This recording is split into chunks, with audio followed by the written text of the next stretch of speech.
कहानी की शुरुआत होती है एक छोटे लड़के जैक से, जो अपने पिता के साथ रहता है। उसे जाइंट्स की कहानियां पढ़ना बहुत पसंद था, जो उसकी माँ उसे पढ़कर सुनाती थी जब तक वो जिंदा थी। कहानी कुछ ऐसी थी कि कई साल पहले कुछ साधुओं को जादुई बीन्स मिले। उन्होंने सोचा कि इनसे आसमान तक का रास्ता बनेगा, पर जब वो ऊपर पहुंचे तो उन्हें कुछ और ही मिला, जो जमीन और आसमान के बीच था। उस जगह का नाम था गैंटुआ, जहां बेहद खतरनाक जाइंट्स रहते थे। अब उन्हीं जादुई पौधों से जाइंट्स नीचे आए और लोगों के ऊपर अत्याचार करना शुरू कर दिया। यही कहानी इस वक्त राजकुमारी इजाबेल भी सुन रही थी। उसकी माँ ने उसे एक कहानी सुनाई और पूछा कि तुम उस 2 सर वाले जाइंट से डरती तो नहीं, जो कि इन सभी जाइंट्स का राजा है। नहीं नहीं, मुझे डर नहीं लगता, राजकुमारी ने जवाब दिया। उन साधुओं ने जाइंट्स के दिल को पिघलाकर एक मुकुट बनाया, जिसे किंग एरिक को पहनाया गया। राजा एरिक ने जाइंट्स को अपने काबू में किया और वापस गैंटुआ भेज दिया, जिसके बाद उन जादुई पौधों को भी काट दिया गया और हमेशा के लिए शांति हो गई।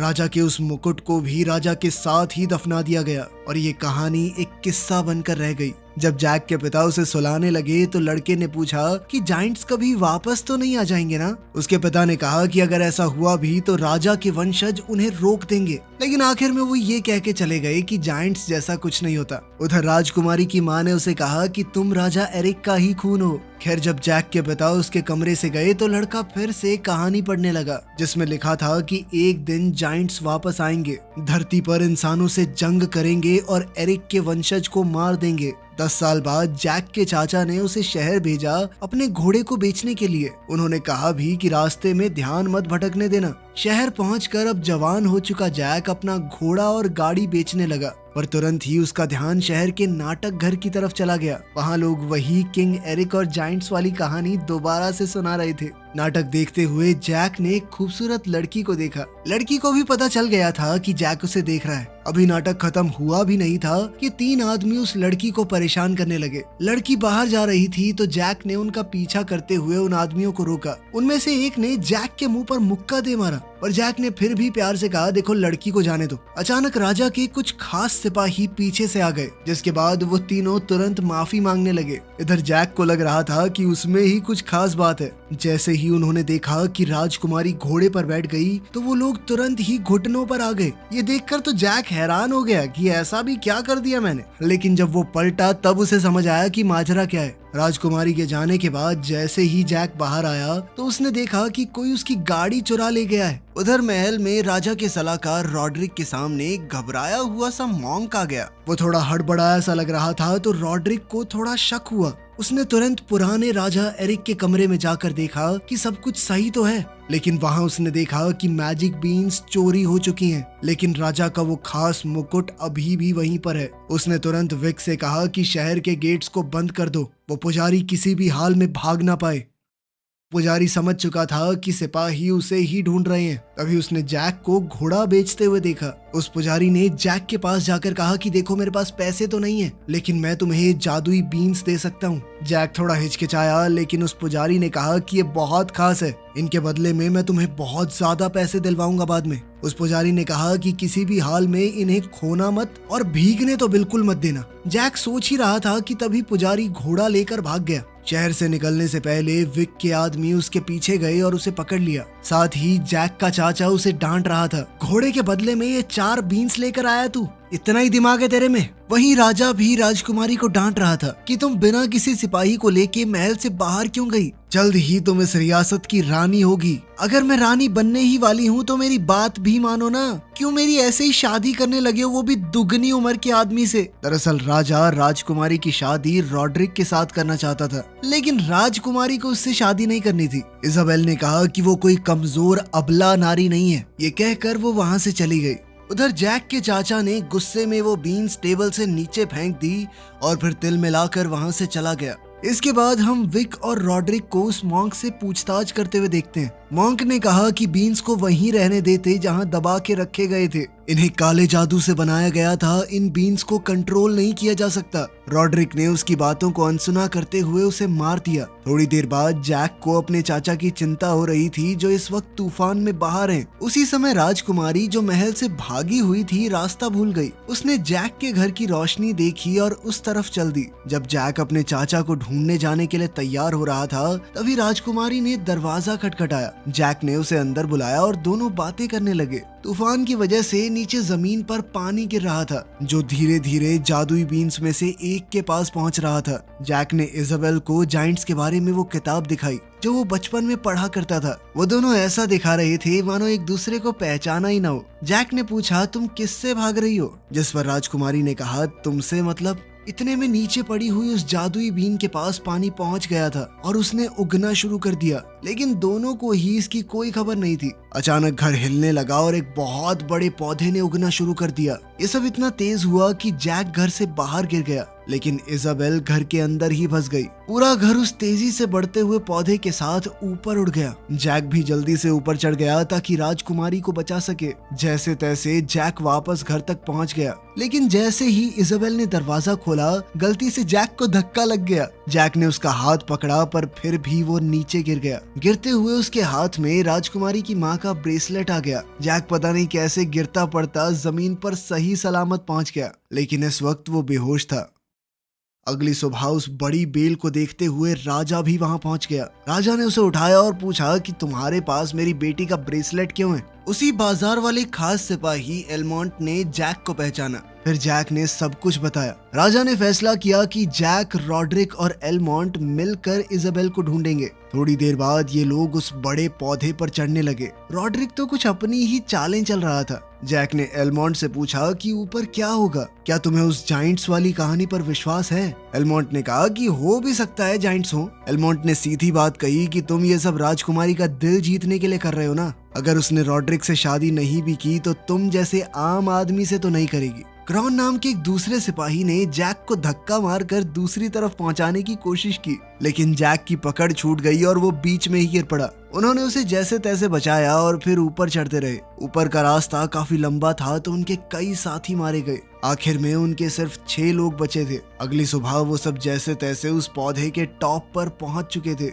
ऊपर पहुंचकर उन्हें घर का टूटा फूटा हिस्सा मिला तो सब लोग इस रहस्यमयी दुनिया में राजकुमारी को ढूंढने चल दिए। एलमोंट जैसे ही आगे बढ़ा, रॉड्रिक ने जैक को रोका और धमकी दी कि बची हुई सारी जादुई बीन्स मुझे दे दे। जैक ने बीन्स से भरा हुआ वो पर्स उसे दे दिया, जिस पर रॉड्रिक ने कहा कि ये बात किसी से मत कहना। लेकिन जैक भी शातिर खिलाड़ी है, उसने एक बीन छुपा ली थी। एलमोंट और क्रॉन को इजाबेल के छोड़े हुए निशान मिले। वो दोनों जल्दी से उनके पीछे चल दिए। वो सब इजाबेल को ढूंढ ही रहे थे कि तभी जैक को वो किताब मिली जो उसने इजाबेल को दी थी। उसने सबको बताया कि वो जरूर यहीं पर छुपी हुई होगी। फिर उन्होंने आसपास टूटे हुए पेड़ों की टहनियां देखी। जैक ने सोचा कि जरूर कोई बड़ी चीज उसे यहाँ से खींच कर ले गई। लगता है वो मुश्किल में है। एलमोंट ने अपने आदमियों को 2 गुटों में बांट दिया। वो, क्रो और जैक खाने के लिए कुछ शिकार ढूंढने लगे, लेकिन जल्द ही एक जाल में फंस गए। एलमोंट ने उसे काट कर निकलना शुरू किया, पर तभी उसने देखा कि उनकी तरफ कोई आ रहा है। वो वहां से निकले और तुरंत छुप गए। वहां एक जाइंट आया और उसने एक भेड़ को पूरा का पूरा निगल लिया। फिर अचानक ही उसे क्रॉ की महक आ गई। जल्द ही जाइंट ने क्रॉ को ढूंढ लिया। क्रॉ ने भागने की कोशिश भी की, पर जाइंट एक छलांग मारकर उस तक पहुंच गया। जाइंट उसे खाने लगा ही था कि तभी एलमोंट भागकर उसके पास वार करने आया, पर जाइंट ने उसे लात मारकर बेहोश कर दिया। अब जाइंट ने दोनों को पकड़ लिया और अपने साथ ले गया। जैक चुपचाप बिना कोई आवाज किए उनके पीछे चल रहा था। उधर दूसरा ग्रुप एक झरने तक पहुंच गया। उधर रॉड्रिक ने एक सिपाही को धोखे से कहा कि वो देखो राजकुमारी। जैसे ही वो देखने के लिए आगे बढ़ा तो उसने सिपाही को धक्का दे दिया। अचानक एक जाइंट विक को पकड़कर खा गया। एक और जाइंट वहां आ गया, पर रॉड्रिक ने समय रहते उस खास मुकुट को पकड़ लिया, जिससे उसकी जान बच गई। जैक जाइंट का पीछा करते हुए उनके शहर तक आ गया। तभी हमने देखा कि इजाबेल को एक जाइंट ने कैद करके रखा हुआ था, जो उससे पूछ रहा था कि वो यहाँ तक कैसे आई। लड़की ने कोई जवाब नहीं दिया। जाइंट ने दोबारा पूछा कि कोई और भी आ रहा है क्या? जिस पर इजाबेल ने कहा कि मैं अकेली हूँ। लेकिन 2 सर वाला वो जाइंट जनरल फैलन जानता है कि इजाबेल किंग एरिक की वंशज है। उसने अपने लोगों को दिखाया कि इंसान वापस आ गए हैं। तभी दूसरा जाइंट क्रॉ और एलमोंट को भी वहाँ ले आया। जाइंट्स के नेता ने उनसे सवाल किए। क्रॉ कोई जवाब ना देते हुए उनका मजाक उड़ाने लगा तो एक जाइंट ने एक ही झटके में क्रॉ को खा लिया। जैक ने शोर सुना पर 2 जाइंट्स से बचकर चुपचाप वहां पहुंच गया। जनरल फैलन ने एलमोंट को धमकाया कि वो इजाबेल को खा जाएगा अगर उसने जवाब नहीं दिया तो। एक और जाइंट के साथ वो लड़ने लगा कि आखिर किसको इसे खाने का हक है। तभी रॉड्रिक वहां मुकुट पहन कर आया। सभी जाइंट्स घुटनों पर गिर गए, यहाँ तक कि जनरल भी। एलमोंट खुश हुआ कि रॉड्रिक आ गया, पर रॉड्रिक तो सीधा सिंहासन पर बैठ गया। इजाबेल और एलमोंट दोनों हैरान हुए जब रॉड्रिक ने जाइंट से कहा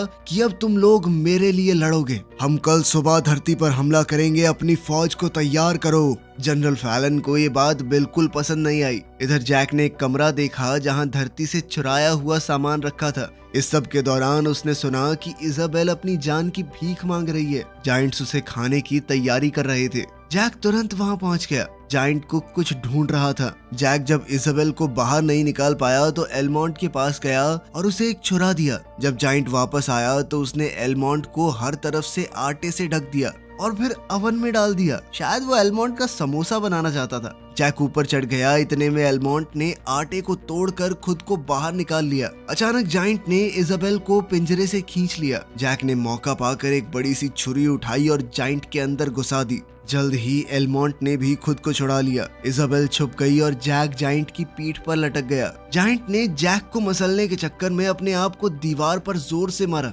लेकिन वो बेवकूफ खुद ही मर गया। एलमोंट ये देखकर हैरान हो गया कि जैक ने इतने बड़े जाइंट को मार गिराया। तभी जैक ने कहा कि मुझे एक रास्ता पता है, जल्दी चलो मेरे साथ।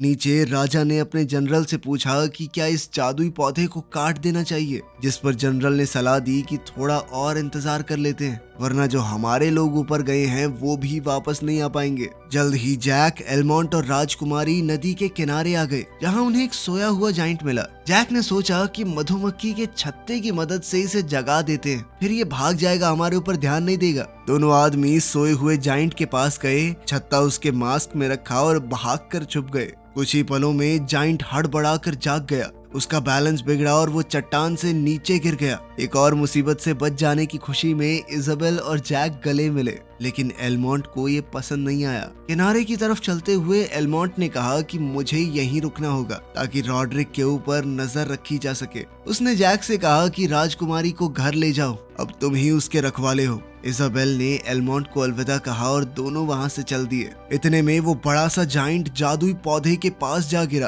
राजा ने उसे देखा और अपने जनरल से कहा कि मेरी बेटी पूरी रियासत से ज्यादा जरूरी नहीं है, सब लोगों की जान खतरे में आ जाएगी, काट डालो इसे। जनरल अभी भी चाहता था कि राजकुमारी के आने का इंतजार किया जाए, तो राजा ने तलवार उठाई और खुद ही काटने लगा। वो जोर जोर से अपनी बेटी से माफी मांग रहा था। राजा के इरादे को देखकर जनरल ने अपने आदमियों को कहा कि जल्दी से इसे काट डालो। उसी समय जैक और इजाबेल उस पौधे से नीचे उतर रहे थे। उन्होंने अपना शहर देखा और वो काफी करीब आ गए। फिर सोचने लगे कि नीचे वाले लोग क्या कर रहे होंगे। उस करिश्माई पौधे को काटने का काम बहुत तेजी से चल रहा था। इसी बीच गैंटुआ में एलमोंट किनारे पर रॉड्रिक का इंतजार कर रहा था। उसकी नींद तब खुली जब जाइंट्स की सेना पास आई। रॉड्रिक आया और किनारे की तरफ गया। तब अचानक एलमोंट ने उस पर हमला किया और उसके बचे हुए बीन्स गिर गए। अब उन दोनों के बीच जबरदस्त लड़ाई छिड़ गई। रॉड्रिक ने जाइंट से मदद मांगी तो जनरल फैलन ने अपने आदमियों से कहा कि उसे बाहर निकालो। रॉड्रिक और एलमोंट की इस लड़ाई में रॉड्रिक जीत रहा था, लेकिन तभी एलमोंट ने उसकी तलवार पकड़कर उसे घायल कर दिया।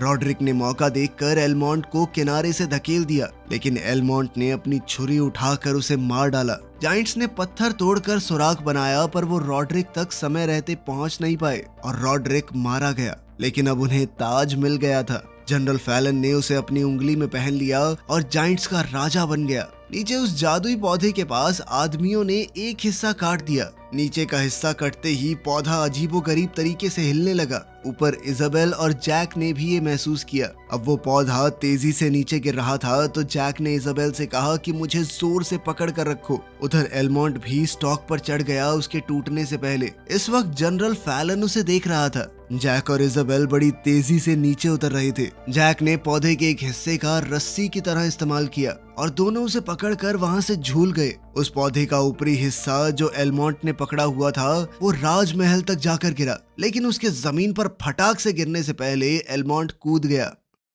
राजा इस बात से बहुत दुखी था, ये सोचकर कि शायद उसने अपनी बेटी को खो दिया। पर तभी अचानक जनरल इजाबेल के साथ वहां आया। इजाबेल ने अपने पिता को पूरी कहानी सुनाई कि ऊपर क्या क्या हुआ। राजा ने अपनी बेटी को बचाने के लिए जैक को एक इनाम दिया और कहा कि एक बाप होने के नाते मैं तुम्हारा एहसान कभी नहीं चुका पाऊंगा। अलविदा कहते हुए जैक ने भारी मन से इजाबेल को वो किताब दी ताकि वो अपने दिमाग के किसी कोने में उसे याद तो रख सके। और फिर जल्द ही राजकुमारी अपने पिता के साथ महल में चली गई। सबको लग रहा था कि अब तो बला टल गई, लेकिन उधर जनरल फैलन को रॉड्रिक के पास से वो जादुई बीन्स मिल गए। उसने उन्हें पानी में फेंक दिया और तुरंत एक और जादुई पौधा उगने लगा। जनरल फैलन ने अपने लोगों को तैयार किया क्योंकि बीन्स उनकी जमीन के बिल्कुल किनारे पर उग रहे थे। पौधे के पूरा उगने से पहले ही जाइंट्स उस पर चढ़ने लगे। आखिरकार जनरल भी ऊपर चढ़ गया। जमीन पर जैक ने अपना घोड़ा ढूंढा और जाइंट्स को नीचे आता देखा। फिर वो जल्दी से घोड़े पर सवार होकर राजा को खबर देने पहुंचा।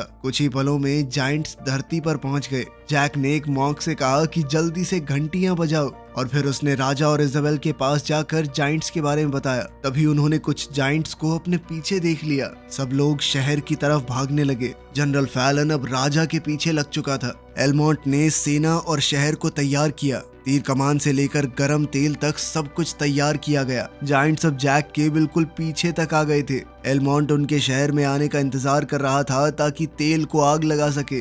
राजा के शहर में घुसते ही पुल ऊपर उठ गया। जैक कूद गया पर जनरल फैलन भी उसके पीछे पीछे कूद गया था। एलमोंट ने उसे पुल से धक्का दिया और वो तेल में जा गिरा। बाकी जाइंट शहर में घुसने का इंतजाम करने लगे और फैलन भी पानी के नीचे बचा रहा। उधर एलमोंट ने जैक और इजाबेल को मिलवाया। उसने राजा को बताया कि उस 2 मुंह वाले जाइंट की उंगली में ताज है। जब तक हम वो हासिल नहीं कर लेते इस मुसीबत से बच नहीं सकते। तभी जाइंट्स ने एक बड़ी सी घंटी शहर में फेंक दी और पुल में हुक लगाकर उसे खींच लिया। राजा ने इजाबेल से कहा कि अपने कमरे में जाकर मशाल जला दो ताकि आसपास के दूसरे राजाओं को चेतावनी मिल सके। उसने जैक से कहा कि मेरी बेटी का ध्यान रखना। एलमोंट और उसके बाकी सिपाही पुल को संभालने लगे। इजाबेल ने जैक को एक छोटा रास्ता दिखाया जो जमीन के नीचे मौजूद कब्रों से गुजरता था। जल्द ही वो किंग एरिक की समाधि के पास से गुजरे। वो राजा के कमरे तक पहुंच गए पर तभी उन्हें जमीन के नीचे कुछ सुनाई दिया। जनरल फैलन नीचे से दीवार तोड़कर घुस रहा था। उसे देखकर वो लोग तुरंत भागने लगे। सेना जाइंट्स को रोकने की कोशिश करती रही पर जाइंट्स ने उनकी सेना को धूल चटा दी। अब जाइंट शहर के अंदर जलती हुई लकड़ियां फेंक रहे थे। सैनिक जाइंट्स के ऊपर भालों से वार कर रहे थे और कुछ समय तक लड़ाई में उन्हें फायदा भी मिला। पर जाइंट्स ने वापस हमला किया और उनके हथियार तोड़ दिए। फैलन को जल्द ही राजकुमारी की महक आ गई। इजाबेल और जैक राजा के कमरे में छुपे हुए थे। जनरल फैलन ने जल्द ही उन्हें वहां पर ढूंढ लिया और वो एक तंग सीढ़ी से भागने लगे। फैलन दीवार तोड़कर उनके पास पहुंच गया और इजाबेल को पकड़ लिया। जैक ने इजाबेल को बचाने की कोशिश की जबकि फैलन उसे मारने पर तुला हुआ था। अब वो जाइंट जैक को निगलने ही वाला था पर तभी जैक ने अपना बचा हुआ जादुई बीन निकाला और उसके मुंह में डाल दिया। अब वो जादुई बीन जाइंट के पेट में उगने लगी और उसे फाड़ते हुए बाहर निकल गई। इसी दौरान उस तेजी से बढ़ते पौधे ने महल को भी तोड़ दिया। जब जाइंट के टुकड़े जैक और इजाबेल के पास गिर रहे थे, उसका हाथ जिसमें ताज था जैक के पास आ गिरा। इसी बीच बाकी जाइंट्स ने ब्रिज को नीचे खींच लिया था तो इंसानों ने शहर के अंदर दरवाजे बंद कर दिए। सब लोग तैयार थे कि अब जाइंट्स पूरा दम लगाकर हमला करेंगे। अचानक उन्होंने देखा कि एक जादुई पौधा महल को तोड़ रहा है और अचानक ही जाइंट्स ने अपने हथियार गिरा दिए और इंसानों के सामने घुटने टेक दिए। पीछे से जैक ताज पहन कर आया और इजाबेल ने उसका हाथ पकड़ लिया। कुछ समय बाद जैक अपने बच्चों को कहानी का अंत सुना रहा था, जहां जाइंट्स को वापस उनकी जमीन पर भेज दिया गया और राजकुमारी ने एक गांव के लड़के से शादी कर ली। बच्चे ताज के बारे में पूछते हैं डरते हुए कि अगर जाइंट्स वापस आ गए तो, लेकिन जैक ने बताया कि वो ताज एक खास जगह पर सुरक्षित है। इतने में इजाबेल उनके पास आई और उनका ये प्यारा सा परिवार एक साथ रहने लगा। वीडियो पसंद आई तो लाइक कर देना, चैनल को सब्सक्राइब कर लेना। मिलते हैं अगली वीडियो में।